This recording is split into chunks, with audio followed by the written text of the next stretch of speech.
Muchas gracias a todos. Thank you very much. I am very happy to be here.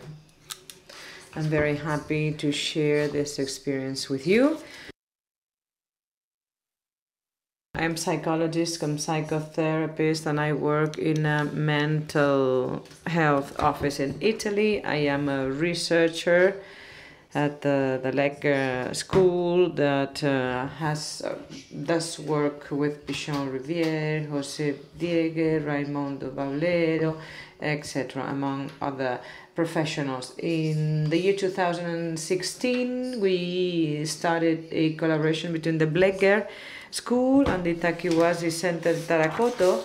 I'm sure you know it. And the Takiwazi Center takes care of pathological dependence with Western tools, also using traditional medicine tools. I went 4 times to Peru for my research project, and in order to also do some experiences in some Shibipo experiences with curandero, Chabino Cocha. I did my diet, I participated in some ceremonies, and that's where my interest in ayahuasca began. My research has the purpose of deepening into the relation between the psychotic symptoms and the use of ayahuasca.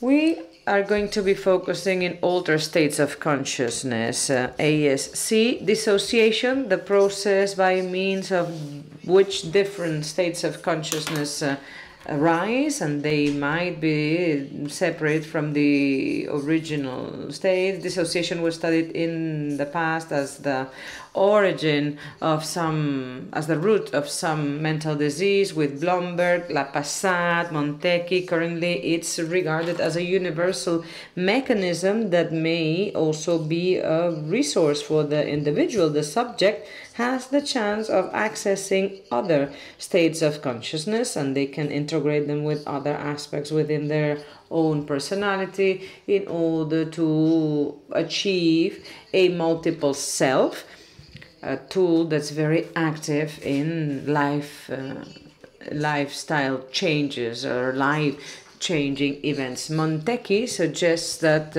some workshops of dissociation can be created with different ASCs may dialogue between one another.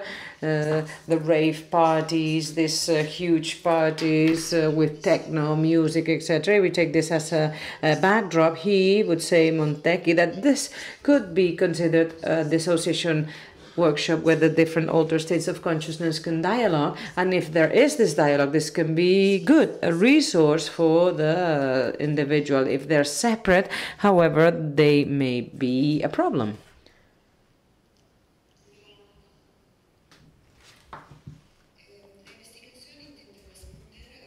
The research tries to answer this question. May ayahuasca be therapeutical for the treatment of psychosis, or on the other way around, it may be activating other experiences, illusions, hallucinations, deep disturbance. In Italy, and I believe it's the same in Spain, we see some people that after having taken ayahuasca, they are admitted into hospital because of a lot of anxiety, hallucinations, and it seems that then taking ayahuasca is iatrogenic. So we will see when and why.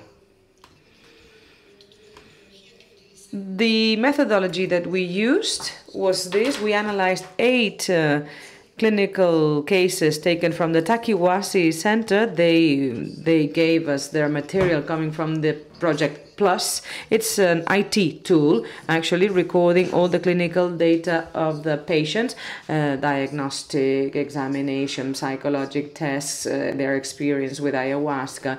And we used the data of 8 people, 8 clinical cases of people that had psychotic crisis before they reached the center or during treatment. And then in Italy, in parallel, we conducted 9 interviews with people that use ayahuasca to deal with their deep disturbances, and that before or during those uses they had their psychotic events. This is the Takiwasi Center. So this is the first consideration. With ayahuasca, people can go back to experiential imprints, presence in the body that they didn't know of until that time, until they used ayahuasca. So it's the bodily unconscious. Then they can access the inter and transgenerational material, the trans-individual unconscious, and ayahuasca allows to establish a dialogue with the invisible powerful. We'll see later on what this means, and they can enter into contact with the wild unconscious. This is then a unique conception between the body and the mind. Everything, every experience leaves an imprint in the body, and those traces are recorded in the body. A traumatic event may fragment the experiences in different perceptions, sensations that I registered, they nested in the body. Janet would talk about fixed unconscious or subconscious ideas fragmented by present in the body, non-conscious. And Maura Mancia speaks about the trace of traumatic experiences inscribed in the body as implicit memories. Ciro, 40 years old, musician, was having some problems, issues with alcohol during a session. He had a memory of a pre-verbal traumatic event that seems to be there vaguely in the ordinary state of consciousness, as he puts it. And he says, and I quote, that he saw his mum with other men. He could feel the smell of sperm, and he was in bed with them, and he thinks that's a true memory. That experience was therapeutical because he understood the origin of his malaise, and he could integrate this discomfort, this unease with this experience. It was disturbing. He took psycho drugs, and he suspended the use of ayahuasca for a while. Isabella, another case, a professional that had scientific interest in the experience, no discomfort in her case. She would say that after a month later, she experienced something that was terrible. She said she heard a voice, sarcastic laughter at some point in time during the day for a month, and she would be scared, very much so, and she would interpret this as a physical psychiatric issue. She thought she had a brain tumor. She underwent an MRI, but there was nothing in her brain. Then she started to think that that voice had something to do with a transgression, because she had taken an object from the ayahuasca ceremony with her, and she had lent it to another person without taking into account the fact that that was a holy object. And the voice, when she got that object back, the voice stopped, as she reported. So we talked with Piero Coppo, an Italian ethnopsychiatrist, and we discussed this, and he says that this might have something to do with the active object from Latour. Latour argues that the objects are not passive. Quite the opposite. The active object is what produces specific effects onto reality. Every culture has objects that are material and non-material, invisible then, which are active, and they can produce tangible effects in reality. When a curandero tries to heal a sick person, calling for the spirits, or a European psychoanalyst refers to subconscious transfer conflict, those words, they are establishing a dialogue with the world of occult things, with their own invisibles. So there is an interaction with their own invisibles. This sarcastic laughter might have to do with the active object that has caused a concrete effect with which Isabella has interacted. Isabella can do fine with this experience. She can survive this, no problem. In other cases, the same experience can cause strong anxiety, can be a disorder, have really, really terrible effects on the person. Isabella knew that she was having a dialogue with some invisibles, but other people might clash against this experience because they simply were not prepared. Another remark, there is a transmission of unconscious material via different subjects and also from different generations, taking into account that there might be still a trace in the body too. Psychoanalysts Abraham and Torok, they assert that what we have inherited from our ancestors and we think and we express this is part of the intergenerational transmission. But the non-expressed content, the secret ones, unthinkable, these are transgenerational transmissions that can be the source of trauma, disease, and mental disorders. An individual may have within and host within transgenerational ghosts that pass on from generation to generation. The altered state of consciousness caused by ayahuasca, this might be an area with occult facts that were hidden to the time. Igo, who was in the Takiwasi Center, he had physical back pain continuously. During the session, he would feel that the father had suffered abuse when he was a child and that he transmitted to his children in the body, and that evidence caused a therapeutical effect in him, in Igor. We have another experience here, the wild unconscious. The altered state of consciousness may make this possible, to experiment an animal and a plant form of being in the world through the body. Being able to transform into an animal or a plant, that will be the result of a good differentiation between the external world and the self, and this would allow for communication, this contamination at the same time that the own identity is preserved. So we could have a therapeutical effect with this experience.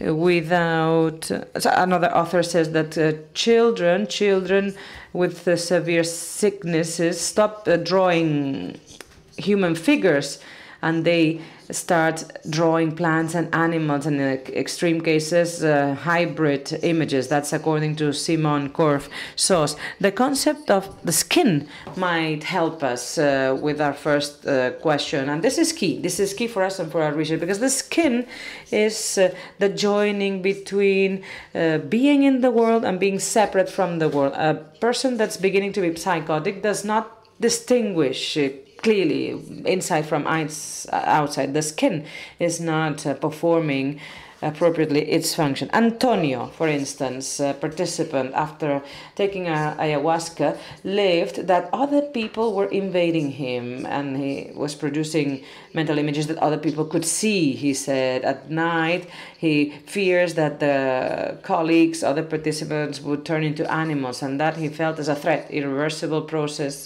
in his being, in his self, in the world. Now, in order to conclude, we think that the skin as the concept that comes from Anzieu, from Bick, is a biological reality, yes, but also a psychical concept, and it's a container of the world of the person. The skin, Bjorn talks about a container to think your thoughts. So the skin does not only belong to the individual because it has an subjective origin. It is born with the mother, the relationship with the mother, and that continues throughout life. The skin changes. It's not the same throughout life. It may suffer transformations, and it is found with other environments that may repair the fragility, and then it becomes stronger. Otherwise, if the setting is contrary, the frailty is accentuated. The iatrogenic power of ayahuasca in relation to psychotic symptoms has to do with being able to have a sound, solid, collective individual skin within which we may develop the therapeutical process. To create new settings that contain elements belonging to different cosmologies as the Takiwazi Center does, creating new social incubators, that might be a good way to deepen into the right context so that the people can undergo the therapeutical process of ayahuasca, also for people who are suffering from psychotic symptoms. The open dialogue model in Finland, this is a model that is a model about community skin, collective skin. So some people create a skin, collective skin for a person with psychotic symptoms 24/7 during the crisis. This is yielding a lot of results, great outcomes. So the ethno-psychiatric and psychoanalytic principles of Nathan, Merini, etc. These are group social incubators that try to deal with inner, deeper discomfort, and they may be helpful for us in order to continue our research. Thank you.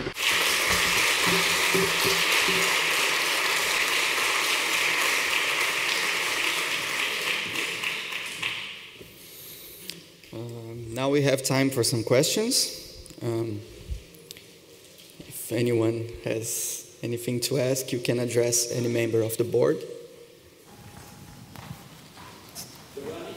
Yes? Oh, Edilson.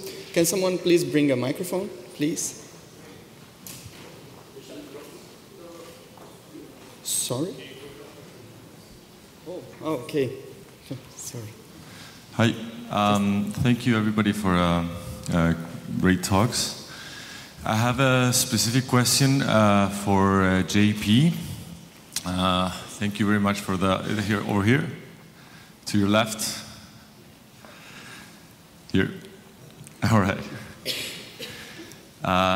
Well, excellent talk. I do a similar. One of the things that I do in the research with DMT is I look at changes in metaphysical beliefs towards a single experience with ayahuasca or psilocybin, for example. And I see very interesting changes in this sort of direction. What feels sometimes like a lack of sophistication in the way that people change their worldviews. It's not always necessarily a bad thing. But I was wondering, one thing that I question, and I was hoping maybe to get your opinion on this based on what you were talking about today, is what could be the ideal sort of framework in which these experiences can happen to favor more sophistication and have overall a better context in which these experiences can occur now that the mainstreaming of all these psychedelic substances and different communities and experiences and so on happen. What would you say is kind of like an ideal example so that we can increase the level of sophistication and discussions, maybe within sessions, but also in the cultural context surrounding them? I wish I had an easy answer to your question, but I think whenever you ask someone who knows a little bit about a topic, a question, the answer is usually that's complicated. So I would say this. I would just like to see, to begin with, a little more honesty in our own world, because I think that, to me, psychedelic molecules are trickster molecules. They can be truth serums that really force you to face the truth, and at other times, Jeremy Narby told me, a shaman once told him, ayahuasca can be the biggest liar in the world. The unconscious is difficult stuff, and especially transpersonal material is very hard to interpret. And so psychedelics can be wonderful healing tools that engender biophilia and compassion, but they can also be, they're probably the greatest device for spiritual inflation ever discovered. So it's very tricky territory, and I don't really have an easy answer. I think it's such a diverse subculture with so many approaches, and it's changing so rapidly. And we're seeing a lot of the same debates that have occurred in other fields. Like I remember psychotherapy in the 50s. The Marxists were saying, oh, you're just trying to be less neurotic so you can be a more effective capitalist. And with meditation in the 70s, they opened a meditation room in the Pentagon, and people saying, oh, you want to be mindful so you can bomb people with napalm more effectively. We've seen the same arguments, and now we're seeing it with microdosing. So these are big debates, and récupération, as the French call it, or co-optation, is a cultural mechanism that can't be escaped.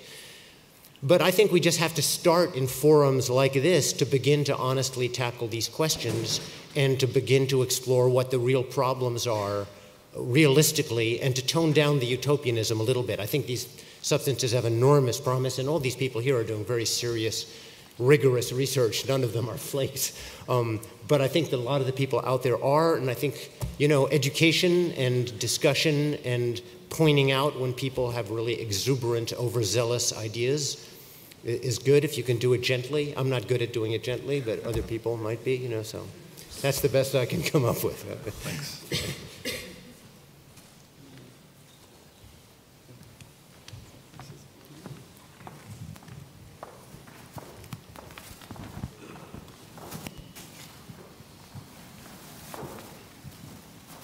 Bon dia. Hi. I would like to ask, I like all the conference I've seen here, especially the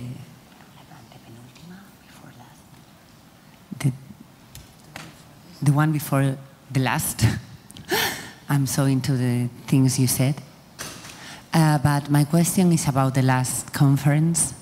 I would like to ask you, those people who developed like psychotic symptomatology after the use of ayahuasca, it was considered as a bad trip of ayahuasca, like you can have a bad trip on another psychedelic or psychoactive drug, or it was considered like side effects of the ayahuasca or the vulnerability before the take.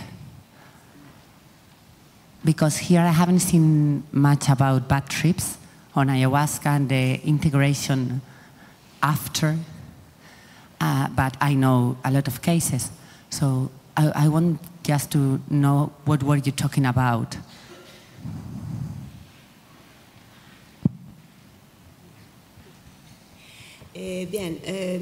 Por ejemplo,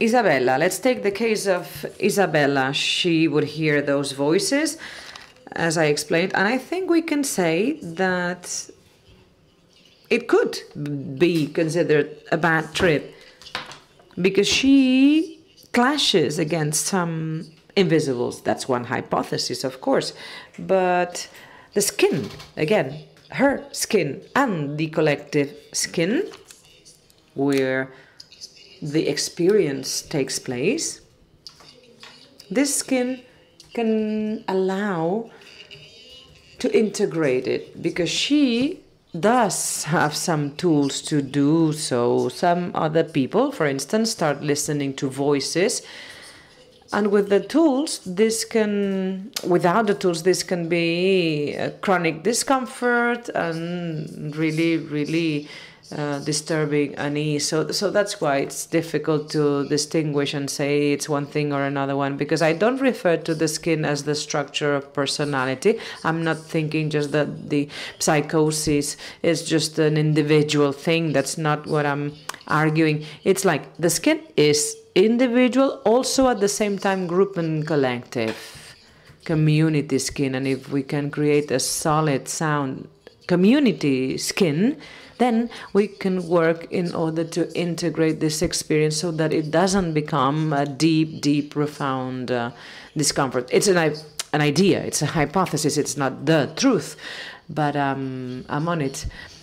Yeah, we do this, the subsequent integration, but these people, had they had symptoms like this before ayahuasca use? Yes, in Takiwasi, some people had been admitted into hospital before. They had been diagnosed with schizophrenia, with depression before, also bipolar disorder as well, and some might even use ayahuasca because they could do so, and some others couldn't. Some people could be there and others like Antonio couldn't. Yes, thank you, because I've been listening these presentations and I've been hearing about diagnosis or pathologies, but we have to differentiate the person.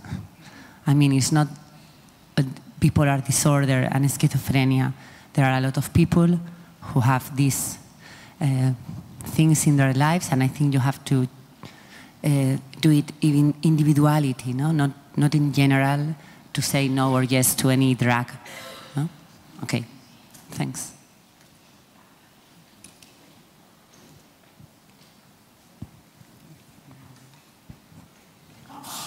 Good morning. Thank you everyone for your talk. It's been quite an amazing conference, quite invigorating. This is a general question for the panel, but definitely related to Benjamin's talk and the psychosis and ayahuasca. So we keep looking at it, a lot of it that we're talking about it from a chemical, or when we're studying it in a lab or a standardized way, or some of these examples that happen with people who have predisposition or other psychiatric manifestations. But I'm wondering if we've seen it, or we've tried to look at it from a place of more shamanic tradition and an indigenous traditional perspective that sees it from a soul healing, or also taking into consideration the master plants and any other herbal or plant life that's been used, or other traditional techniques like limpias, soul healing, soul retrievals, other techniques that are bound in these traditional methods. Thank you. Can I speak there? Thanks, that's a great question, and certainly, personally, I'm very interested in spiritual dimension, spiritual analyses, perspectives, and techniques and methodologies for not only treating mental illness, but also understanding the experiences that, for example, bipolar people have. I personally believe that bipolar people are very often spiritually attuned, aware, hyper-perceptive, more so than the general population, that actually have in a lot of ways, a more accurate understanding of the spiritual influences on the world, and are aware of, for example, demonic influences, and can see those and can criticize those, and are then more vulnerable to attacks by those.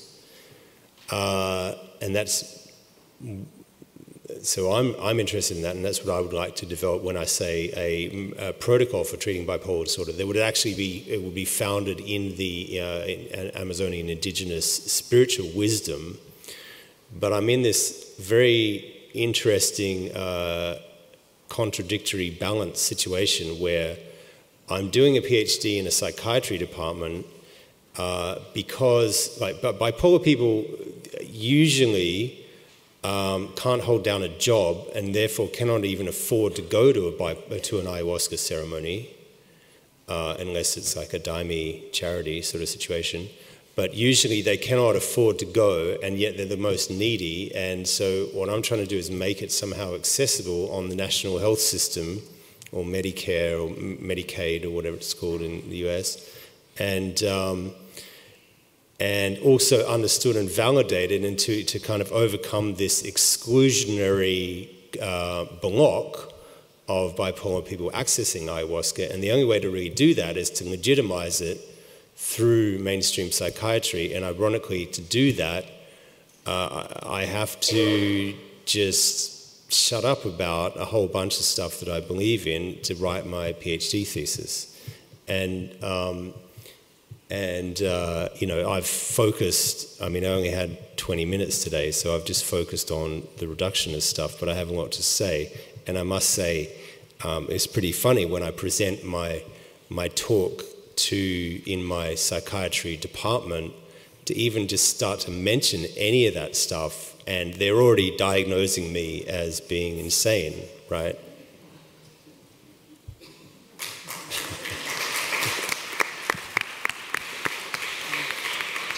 Just to finish this, so in the DSM-5, there's actually the cultural aspects, and one of them is susto. And we know from a traditional perspective that susto in a curanderismo perspective, which is an old age tradition that's part of our Mesoamerica, as well as rooted in the Amazon, that susto is one of the four, if you want to put it basically, perspectives that's contributed to soul loss. And so soul loss connected to psychosis or connected to these major psychiatric manifestations can speak a lot. So just keeping that in mind as we think bigger in these more chemical, standardized, psychiatric ways that the DSM-5 is somewhat supporting. Thank you so much. We have a question over here, please.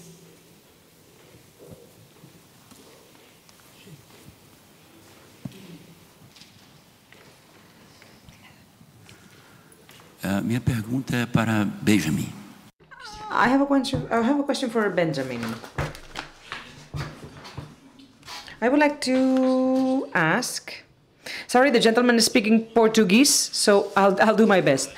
Looking for stabilization and trying to understand bipolar disorder. I've been using ayahuasca for 34 years, and I wonder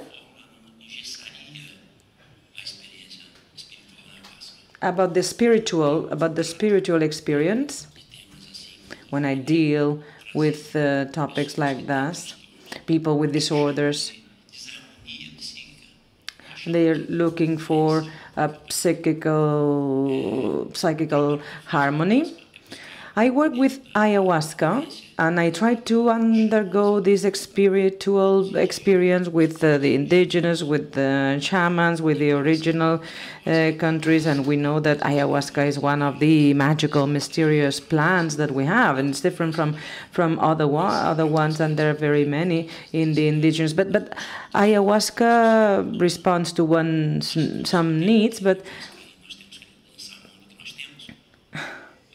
ayahuasca has managed, I think, to create some psychic harmony, much more than other plants, or at least this is my experience, and we've reached stability.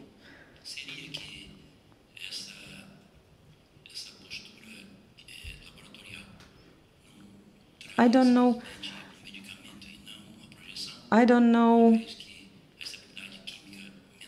about the chemical, mental stability, emotional stability. Does this always have to do with the spiritual stability? Would it be possible to create this in the lab? Would it have the same effect also on the spiritual benefit of the person? Sorry, he was speaking Portuguese. The interpreter apologizes, I don't speak Portuguese.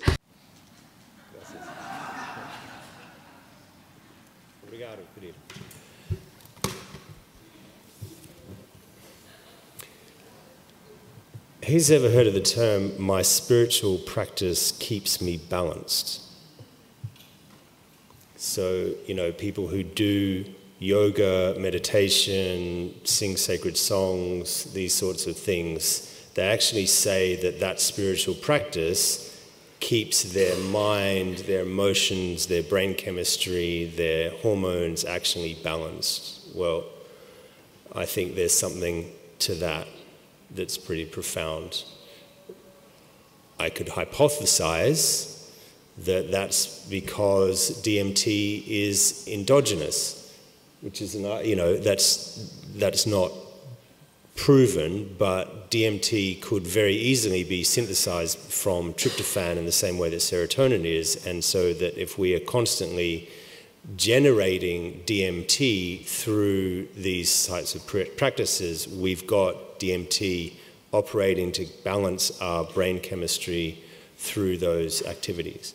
Now, that's one thing. Your other question is, could it work in a lab? Could brain chemistry be healed in a kind of hospital without a sacred ceremonial setting? Yeah, that's your question, right? Yeah. Actually, I think he asked more about making like a default dosage, and if that wouldn't be in detriment of some of the spiritual healing that ayahuasca may provide. because like every session has like, he said that he has never done the same ayahuasca 2 times. Every time it's like a unique composition for the ayahuasca, and you're trying to make it like patronized. Yeah, well, I haven't got to the end of this study yet, so I haven't figured that out exactly. But I believe that there's certain range. Like something can be out of a range, and it's going to be a problem for bipolar people. I think yes, there is an importance in a unique batch of tea and all the love and all the prayer and all the ritual that goes into making ayahuasca as a sacrament, yeah, Santissimo Sacramento, and that all of that sacred energy and love actually is somehow transmitted into the person drinking the tea, and that is part of the healing process that's really profound and is something that cannot be quantified scientifically, and it's really interesting. It is not at all taken into consideration by the psychedelic science community. Now, with all love and respect to my colleagues at Imperial College and to the Draulio's department and so on, what they're doing is really, it's reductionist without a sacred ceremony, which is, in a lot of people's opinion, a joke, and a dangerous, spiritually dangerous joke. Now, it's okay because they're getting good results and it's working out, and I actually believe that it's funny because these are friends of mine, and although their methodology is really reductionist, they're actually really loving, caring people. So my friends like Chris and Draulio and Ben Sessa and so on, they have to, in the name of science, produce a methodology, and they have to exclude. They can't even talk about all the spiritual stuff, right? Or else they wouldn't get published in an academic paper, right?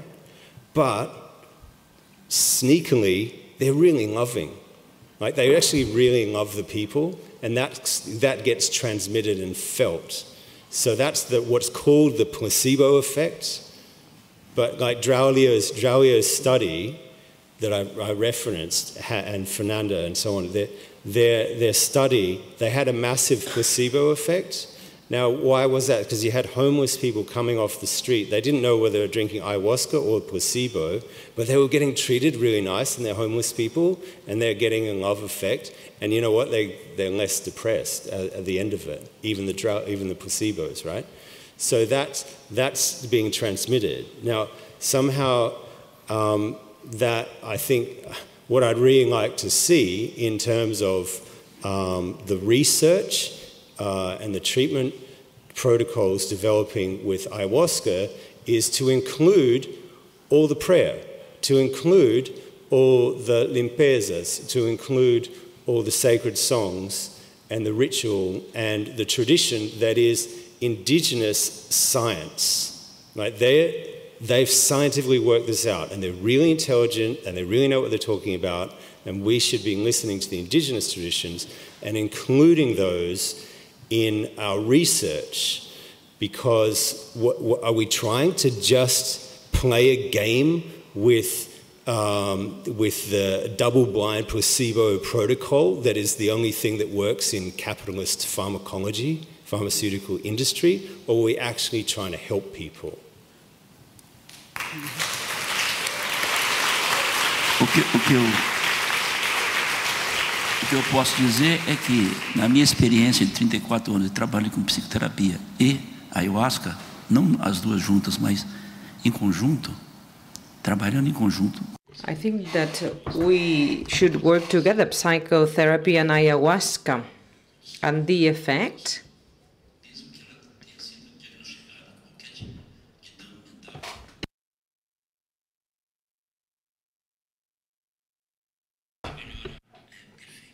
When the sacred thing is included, the effect is better. So, and it can also help psychotherapy. Everything related to what's sacred in ayahuasca and the inaccuracies, this helps and contribute because the person works at the spiritual level. And the dose is never the same. That's true. That's my experience. So, in order to work the physical, the mental, and the spiritual part of the person, we need the knowledge of the sacred, of what is given. Every part of the process helps some part.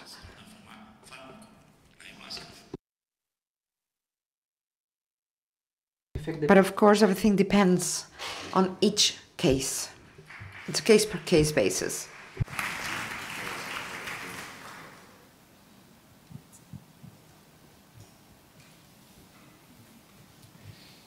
Any more questions?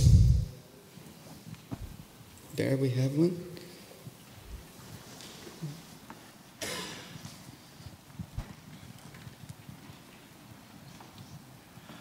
I have another question for Benjamin. You mentioned in comparison to the other two studies that you're conducting in a more scientific manner for the generation of an ayahuasca product. You are the only one who mentioned adding in the administration of the treatment, adding the ceremonial indigenous component. And I was wondering, which I think is really good, by the way, but I was wondering, how are you going to define the parameters, or how are you going to basically design the study so to get around all the subjective influences that could come in? How do we standardize what the parameters should be for the treatment?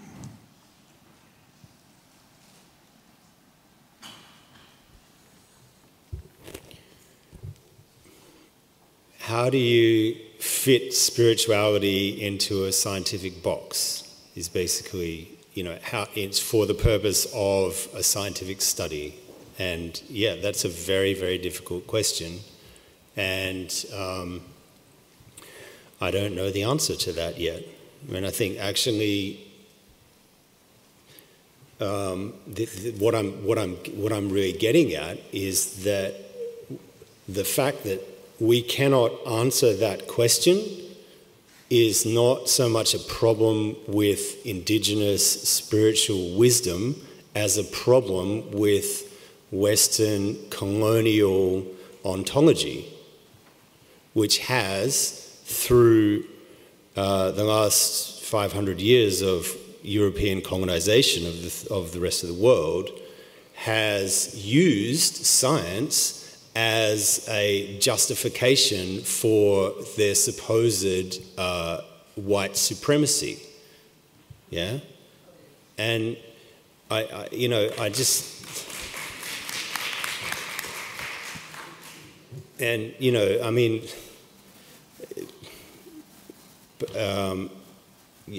how I feel about this is, okay, well, I will try to work with psychiatry, and if I can't, then, just move on and work with something better than psychiatry.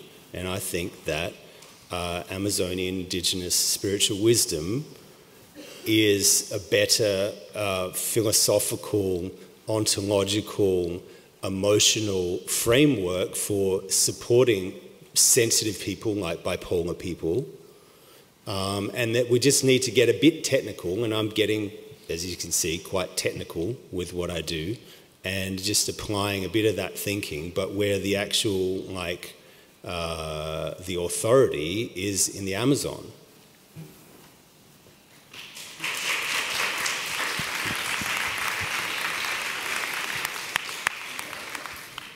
I just want to add, yeah, this is a very difficult to measure some kinds of things, but we in São Paulo we have previously designed a study when we were looking about alcoholism in ayahuasca, and we planned parallel groups, and one group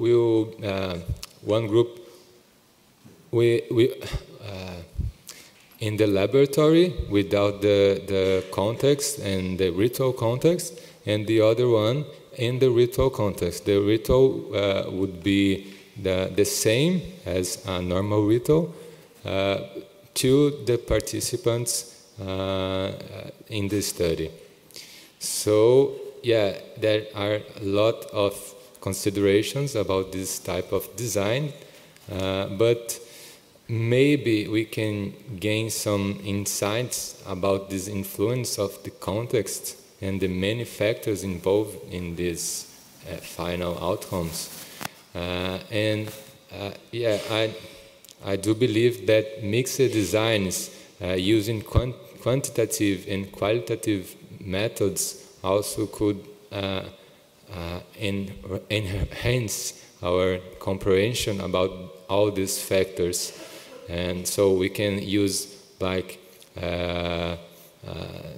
symptoms, psychiatric symptoms scales, and as spirituality scales, and the self-reports because these scales many times just fail to take the subjective aspects involved in the facts. So yeah, it's most difficult point, but we can try best that we can do.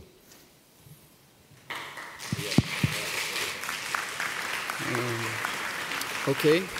Olá. I wanted to, sorry, we have no more time for questions. I wanted to let you know that tickets are being, sorry? Okay. No more time, sorry. I wanted to let you know that tickets are being sold for the party for tonight. The ICERs will be providing. They cost €7. You can buy them on the reception. It has also come to our attention that, again, they are giving flyers on the grounds of the presentation to ayahuasca ceremonies. These ceremonies have nothing to do with ICERs, and we do not advise you to go on them. Thank you very much. We'll begin the next session at 11:50. Thank you for the board.